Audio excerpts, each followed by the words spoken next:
রাজ্যের তৃতীয় বৃহত্তম লোহরপুর ঈদগাহ ময়দানে এবার সকাল 7টায় অনুষ্ঠিত হবে পবিত্র ঈদুল আজহার নামাজ।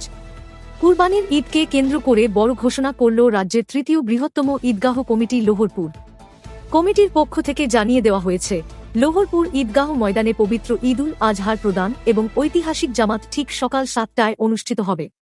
সবকিছু ঠিকঠাক থাকলে এবং চাঁদ দেখার ওপর নির্ভর করে সম্ভাব্য আগামী 27শে মে পবিত্র ঈদুল আজহা উদযাপিত হতে পারে। আর এই পবিত্র দিনে প্রতি বছরের মতো এবারও লোহরপুরের ঐতিহাসিক মাঠে লাখ লাখ মানুষ একসঙ্গে কাঁধে কাঁধ মিলিয়ে জামাতে নামাজ আদায় করবেন বলে আশা করা হচ্ছে।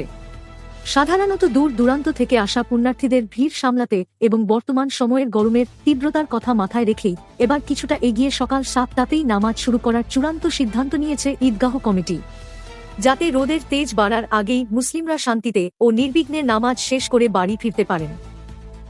লাখো মানুষের এই সুবিশাল ধর্মীয় জমায়েতকে সফল করতে এবং নামাজিদের সবরকম সুবিধার্থে ইতিমধ্যেই মাঠের সংস্কার ও প্রস্তুতির কাজ জোর কদমে শুরু করে দিয়েছে ঈদগাহ কমিটি। পানীয় জল, অজুখানা, রোদ থেকে বাঁচার ব্যবস্থা এবং দূরবর্তী পুণ্যার্থীদের যাতায়াত সুগম করতে বিশেষ নজর দেওয়া হচ্ছে। ঐতিহাসিক এই জামাতকে কেন্দ্র করে গোটা লোহরপুর ও সংলগ্ন এলাকায় এখন থেকেই তৎপরতা ও খুশির আমেজ তুঙ্গে।